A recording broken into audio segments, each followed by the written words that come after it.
Assalamualaikum warahmatullahi wabarakatuh. Perkenalkan, saya Harmoko SPD dari SDN 1 Gurut Agung, Kabupaten Provinsi Jambi. Di sini akan melaksanakan pengimbasan guru belajar seri asesmen kompetensi minimum untuk tingkat SDMI. Di mana di sini saya akan memaparkan beberapa materi yang akan kita temui dalam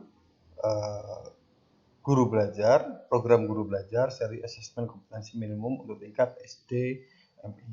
Nah, jadi Bapak Ibu guru yang ingin mengikuti program guru belajar, silahkan login dengan link gurubelajar.kemdikbud.go.id, login dengan akun UKG Anda, kemudian pilih seri asesmen kompetensi minimum dan pilih jadwal yang tertera pada program guru belajar yang disediakan oleh Kemdikbud. Selain itu juga masih ada seri pendidikan keterampilan hidup, seri pendidikan hidup inklusif, dan seri masa pandemi COVID-19 yang jadwalnya juga disesuaikan dengan kebutuhan Bapak Ibu guru sekalian. Di sini terdapat 3 tahapan guru belajar seri asesmen kompetensi minimum, yaitu orientasi, bimtek, dan pengimbasan. Sebelum memulai, nantinya setelah orientasi, Bapak Ibu akan mengisi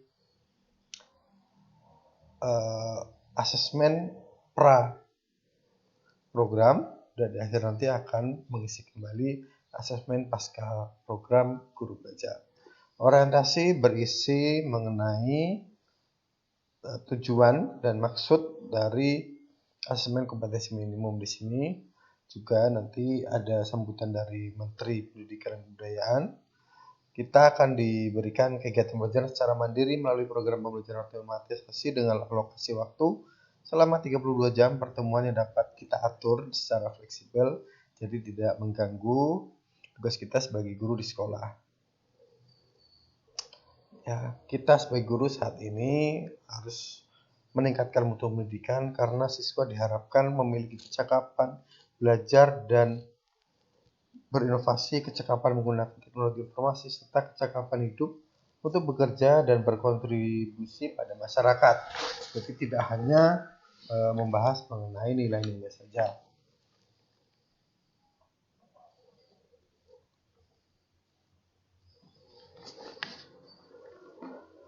Latar belakang diadakannya asesmen nasional juga menjadi poin penting untuk peningkatan mutu sistem pendidikan.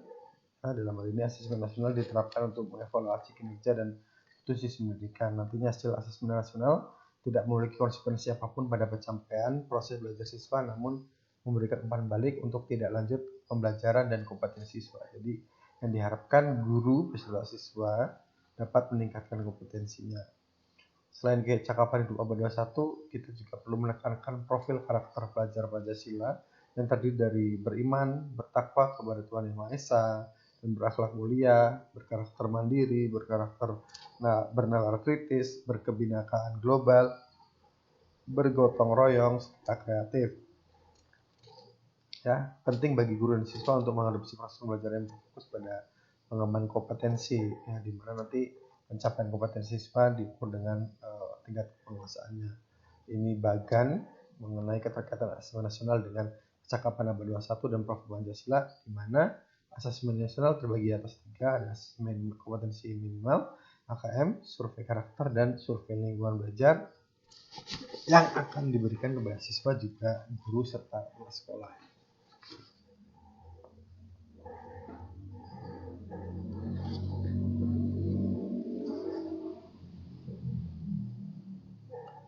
Setelah orientasi nanti kita akan mendapatkan bimtek.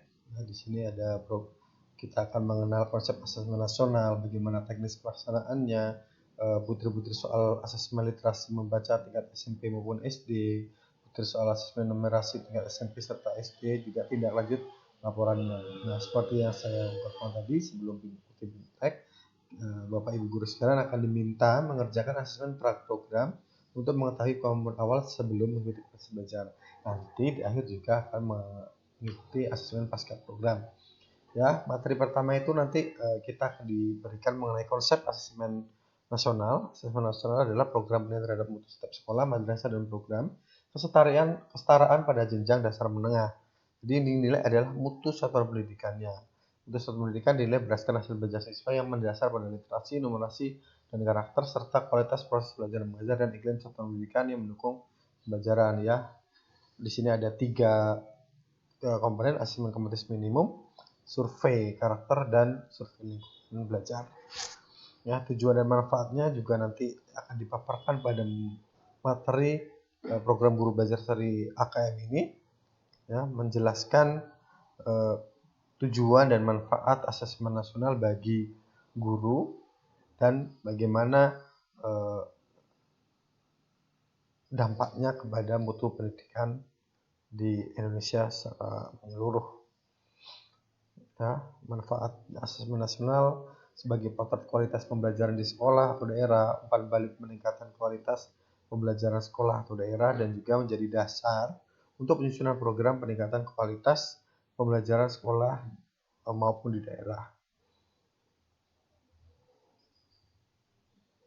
Ya, diharapkan asesmen nasional nanti mendorong guru dan sekolah mengubah praktik-praktik pembelajaran lama yang tidak lagi relevan dengan kondisi saat ini.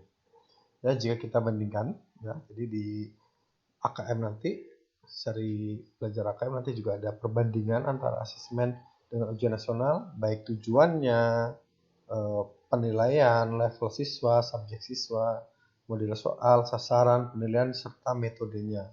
Ya, yang sangat nampak sekali adalah tujuannya sangat berbeda.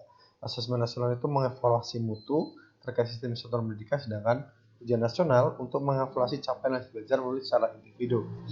Kemudian metode penilaiannya berbeda. Asesmen nasional itu menggunakan computerized multi-stage adaptive testing atau MSAT, sedangkan ujian nasional menggunakan computer based test dan paper based test. Itu yang cukup berbeda, serta subjek siswanya. Kalau UN semua siswa tingkat akhir, sedangkan asesmen nasional pada kelas 5, 8, dan 11. Kesimpulannya, asesmen nasional bukan pengganti ujian nasional, melainkan asesmen nasional lebih memberikan gambaran yang lebih utuh dan luas mengenai mutu pendidikan, bukan hanya secara kognitif namun juga karakter dan iklim belajar melalui 3 komponen penguji, yaitu asesmen kompetensi minimum, survei karakter siswa, dan survei lingkungan belajar di sekolah, yang nantinya pelaksanaannya dilaksanakan di sekolah dengan jadwal yang sudah ditentukan. Jadi nanti kita menggunakan komputer yang tersambung dengan jaringan, kemudian peserta AKM dipilih sampelnya secara acak. Ya, hari pertama itu literasi, hari kedua numerasi ditambah dengan survei karakter di hari pertama dan survei lingkungan belajar di hari kedua. Materi selanjutnya yaitu kriteria peserta asesmen nasional. Di sini disebutkan bahwa asesmen nasional tidak diikuti oleh keseluruhan siswa, tetapi hanya sebagian individu yang dipilih secara acak. Ya. Kenapa hanya kelas 5, 8, dan 11? Karena diharapkan siswa yang mengikuti asesmen nasional dapat merasakan perbaikan pembelajaran ketika mereka masih berada di sekolah. Selain itu, asesmen nasional juga digunakan untuk memotret dampak proses pembelajarannya. Materi selanjutnya adalah merumuskan butir soal asesmen nasional. Nanti kita diberikan materi mengenai apa saja bentuk soal asesmen nasional AKM-nya. Di sini ada 5, ada pilihan ganda, pilihan kompleks, menjodohkan, isian singkat, serta uraian. Di sini juga nanti kita diberitahu bahwa untuk tingkat SD ini hanya 30 butir soal, baik literasi maupun numerasi, sedangkan untuk kelas 8 dan 11 36 butir soal literasi dan numerasi. Kita juga akan diperkenalkan bagaimana konsep literasi membaca. Ya, jadi komponen literasi baca dan tulis adalah pengetahuan dan kecakapan untuk membaca, menulis, mencari, menelusuri, mengolah, dan memahami informasi untuk menganalisis, menanggapi, dan menggunakan teks tertulis untuk mencapai tujuan mengembangkan pemahaman dan potensi, serta untuk berpartisipasi di lingkungan sosial. Ya. Jadi diharapkan asesmen nasional itu berdampak langsung pada kehidupan sehari-hari bagi siswa.